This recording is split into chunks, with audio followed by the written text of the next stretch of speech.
Don't just live for tomorrow, or just live in yesterday. Just be glad for all you have that's in today. Hey everyone, Connie here, and welcome to my blind reaction to the Shawshank Redemption. So, yeah, we're here with a movie reaction. Our last reaction on the channel was actually a movie reaction to Terrifier, before we kind of took the break and everything.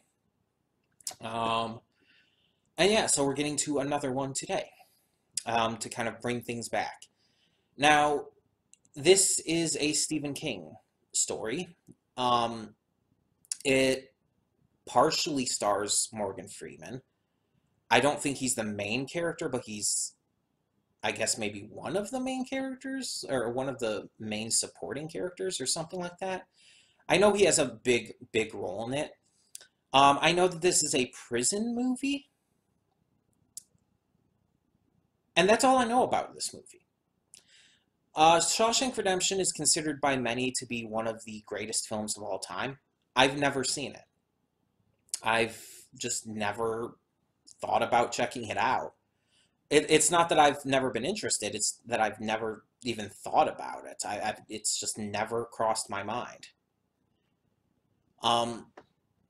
And this is a donation reward reaction, so yeah, we're getting to it now.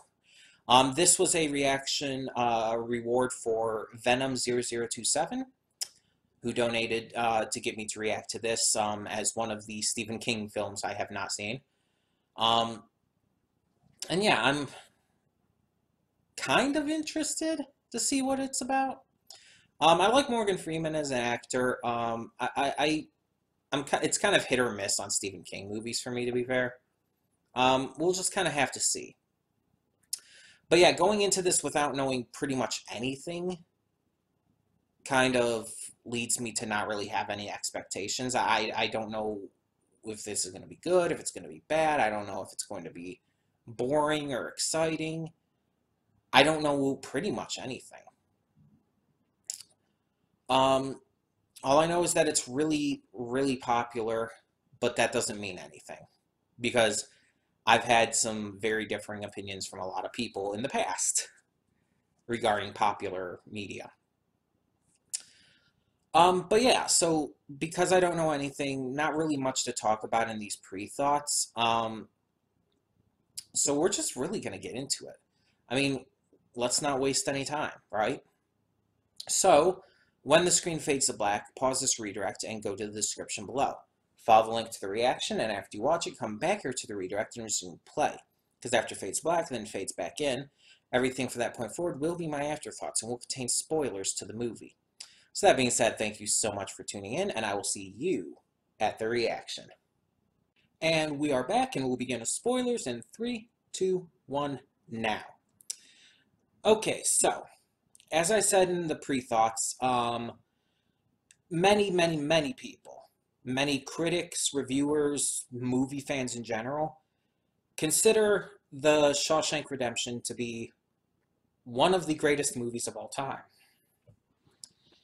It is considered to be right up there with the likes of The Godfather. It is considered to be up there with just all of those huge name movies that kind of revolutionized the way people view film in a lot of ways. And going into this, because I did know that, going into this, I had very much my reservations. Like I do anytime I see a movie or a show or play a game or whatever that is that highly regarded. And using Godfather as an example, the first time I saw The Godfather, which was back in 2015, I definitely believe that it was overrated. It was good. Don't get me wrong. The Godfather movie is good. I still haven't seen part 2 or 3 or whatever. I've only seen the first one. It's good, but it does have its issues. It does have legitimate problems with it in terms of its writing that in my eyes, can't be overlooked. It's a very good movie, and it definitely deserves all kinds of love and recognition and respect for film. But people very much over-exaggerate how good it is. So I was honestly thinking, this is probably going to be another one of those cases. It's going to be very good. I'm going to really enjoy it, probably. I mean, I love Morgan Freeman as an actor. When watching it, when I saw Clancy Brown's name pop up in the credits, I was like, oh, hell yeah. I love Clancy Brown. But I was figuring, it's like, okay, I'll like this. I'll enjoy this, probably. It's probably going to be very good. Probably going to pull on the heartstrings a bit. It's a prison movie. Probably going to have some really likable characters, some really hateable characters. And it did. My predictions were proven right. I very much enjoyed it. It definitely had some heart-tugging moments. Had some characters I absolutely adored. Had characters I absolutely hated. Some kind of in between, even. I was right. But I was wrong as well. I thought this movie was actually going to be overrated. That its popularity, its legacy, was going to be just something the fans, the movie buffs, the critics kind of just conjured up. Just like with Godfather. To where it's going to be very good, just not as good as they like to claim. I was wrong. It lives up to all of the hype. This film was practically perfection. I can't think of really a thing wrong with it. In terms of its pacing, its writing, its conclusion, I'm so happy that it didn't end without showing us what happened. I'm glad we got to see Red get to the tree and find the note. I'm glad we got to see him reunite with his friend. I'm glad it gave us that catharsis in the end. Because so many movies, I've seen so many movies where in the end it just kind of leaves it up to the imagination. It's like, oh, it kind of implies what you were hoping to see, but it doesn't actually show it. And I get why some movies and all do that, but it's like, it's also very fucking annoying. It's like, we want to see that kind of thing. And again, so many movies just have it so where it's kind of implied, but it's also kind of implied that maybe it didn't. It's not clear. And this would definitely be the kind of movie I would think would pull that. But it didn't, no. We saw everything. But yeah, the pacing, the writing, the acting was phenomenal. On every level. Not just, obviously, Morgan Freeman and Clancy Brown. Every actor hit it perfectly. There was not a bad performance in this movie. Not a single one. Not even the smaller characters. There was not a scene that felt unnecessary. There was not a moment that felt like it didn't belong. Nothing felt off.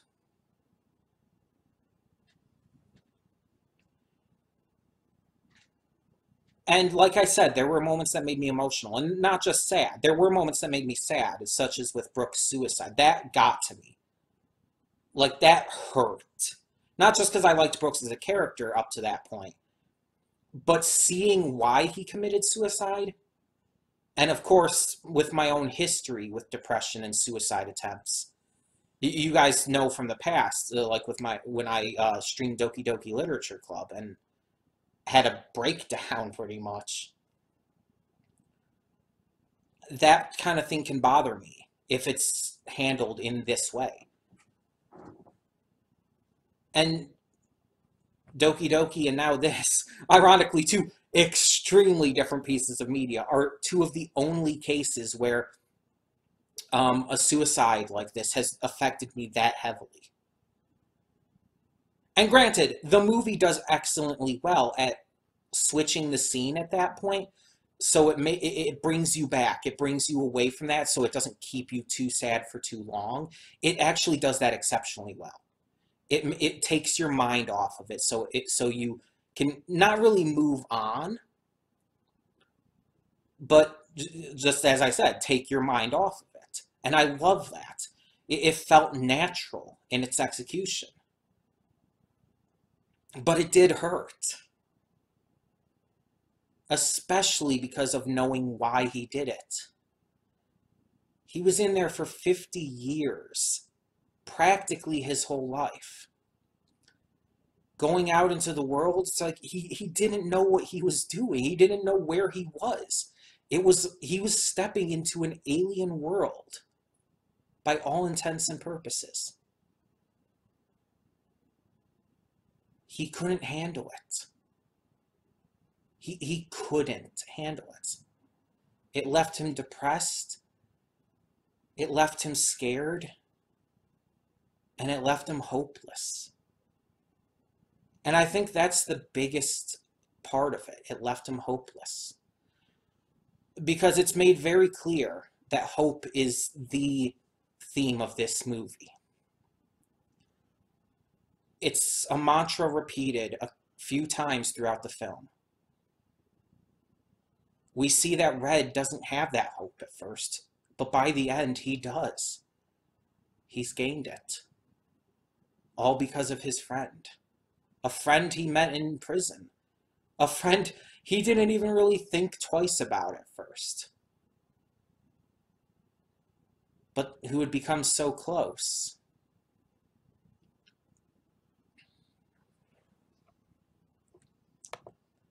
And it's like, by the end, he got free. And his hope had been restored. After Andy escaped. His hope had been restored and he was able to live again. You either choose to live or die. And he chose to live. It wasn't disrespecting Brooks's suicide in the end there. He showed great respect and love for Brooks. But he chose to keep going because he had what Brooks didn't.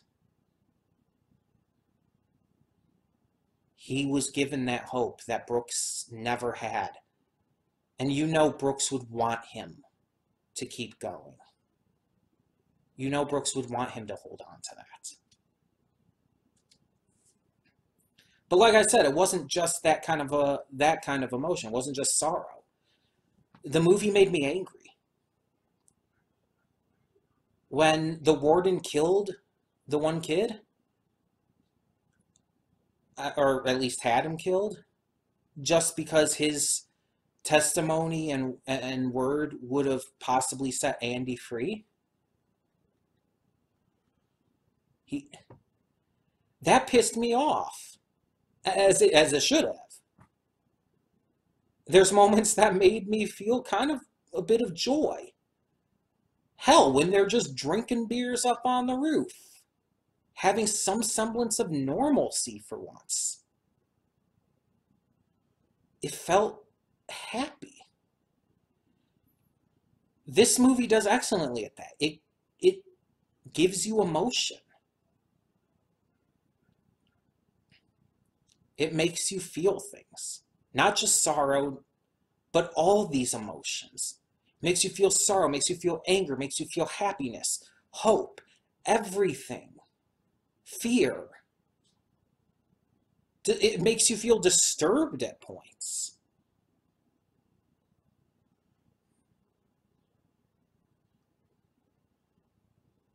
It makes you feel every emotion you can in a natural way without it feeling like it's just shifting tones randomly. Every character that had relevance in this movie, every major character, all of them felt like they were very properly handled. The warden and the captain were two great antagonists, two great villains who served their roles well. The actor who played the warden was phenomenal. He really hammered in that just kind of scummy, sleazy asshole. And Clancy Brown as the captain, he did a great job at as coming across as intimidating and scary, which Clancy Brown's good at coming across as intimidating. He has a great voice for yelling. Let's be honest. He has a great voice for yelling, and his voice when he yells comes across as very intimidating, as very scary, as very frightening.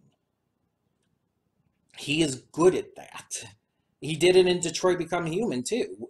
There are points in there where he yells at characters, and it's actually kind of upsetting.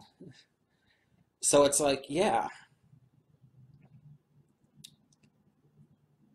And then you have, like, of course, the prisoners. All of them were fantastically acted.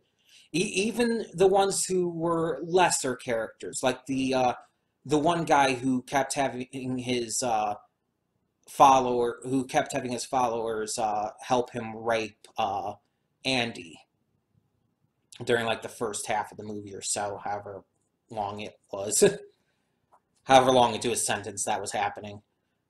But yeah, it's like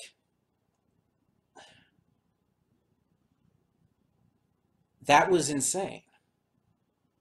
He he performed the role excellently, and that's kind of scary, admittedly. Um, Obviously, the soundtrack and the cinematography and all that with the movie were fantastic. Everything felt right, and the twist. I have to talk about the twist about Andy escaping behind the poster and everything. I didn't see that coming at all. I'll be honest, I thought he hanged himself. When the one officer, the one guard looked in the cell and was like, "Oh my God," I thought he hanged himself. Or even worse, I thought he did something even worse to himself. But then he's just like suddenly gone, and my mind is racing at that moment. It's like, wait, what? I didn't even think about the poster. I did not even think about it. And then when the warden throws the rock and you hear it like go behind the poster and like go into the crawl space and everything, it's like it clicked for me, and it was like just this like moment of infinite clarity. Like I felt like Edward Elric seeing the gate of truth open in Full Metal Alchemist Brotherhood. I know that's a nerdy ass fucking reference to make for in a fucking Shawshank Redemption video, but still, I felt like everything had become clear because at that moment everything did connect. Like even before it was said, yeah, I knew that he had used the hammer. Even before it was said, I realized he had been planning this from the very beginning. I didn't necessarily think it had started when he was carving his name into the wall, but it's like it all came together. Ever since he got that hammer. They made the joke out of it earlier in the film, and it's like, oh, you're not. You'll see when it comes, and he sees the hammer. It's like, oh yeah, he'll never get out of there. It's like 600 years, and it's like I'm thinking like, yeah, of course he not. I had no idea that he would actually spend all those years actually digging out of there. And then after that, he's in the pipes. He's in the like back room or whatever with all the pipes and stuff, and he's timing hitting the pipes with a rock with the lightning strikes and everything with the thunder. And it's like, yeah, I mean, it showed well up to that point that this guy's a genius, but holy shit. The one thing that I will say that this movie did not give us any kind of resolution with was the one guy. The one guy the kid had mentioned, the one who actually killed Andy's wife and the guy she was cheating with. That was never resolved. Nothing ever came of that in the end. But I wouldn't say it was unnecessary. I would say that that was very necessary, one, to fuel Andy to continue his plan, as well as, well, to just push things and make it more dire and just continue to show how fucked up everything really is, let's be honest. It never felt unnecessary, even though in the end it's like, yeah, we never got any kind of conclusion. We never found out, like, oh, was that guy still in that prison, or did he get transferred or let out or whatnot? And when Andy escaped, he never even went looking for information about that. He changed his identity using that fake identity he created that we knew about earlier in the movie. Again, something I never put together. I just never thought about. I just thought he was doing it just to dick with the warden. But no, it's like, then we find out that was part of the plan too, the entire time. And he uses the identity. He's got all the certificates for it. He's got all the proof of, like, he's got the birth certificate, the social security, everything. He uses it, he escapes, and he moves down to Mexico to live out a brand new life. He gets free, and he just chooses to live. He doesn't choose to dwell in the past, to dwell on what happened that sent him, an innocent man, there. And his name is never cleared. At least that we know of, his name is never cleared.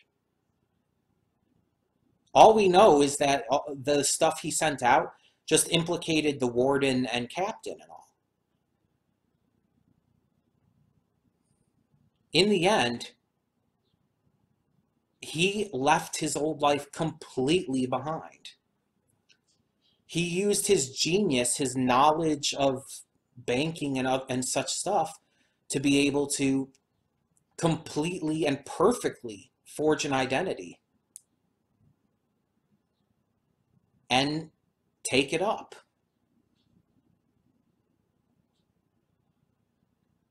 Now, I don't know how accurate of an adaptation this is to Stephen King's original story.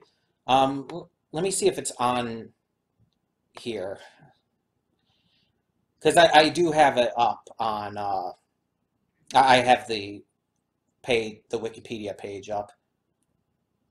I'm trying to see if it mentions anything about what Stephen King thought about it.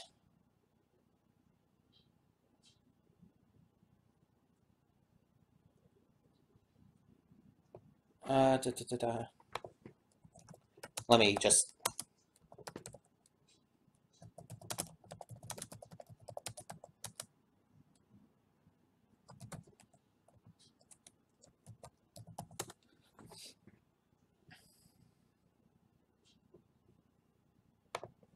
Here we go. Okay, because I really do want to know what he thought about this and how, like, maybe valid of an adaptation it is.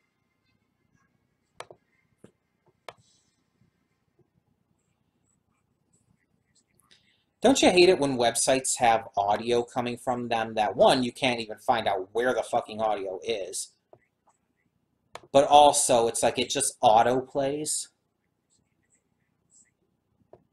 I've scrolled down like this entire page and I'm not finding anything. Well, I turned it off. I didn't turn it off, I just turned off the capture so you won't be able to hear it. But yeah, it's like, let me read what this has here. So Stephen King does praise that, as well as the another adaptation called Stand By Me. He doesn't like The Shining. I knew he didn't like The Shining already. Oh, he likes Misery as well.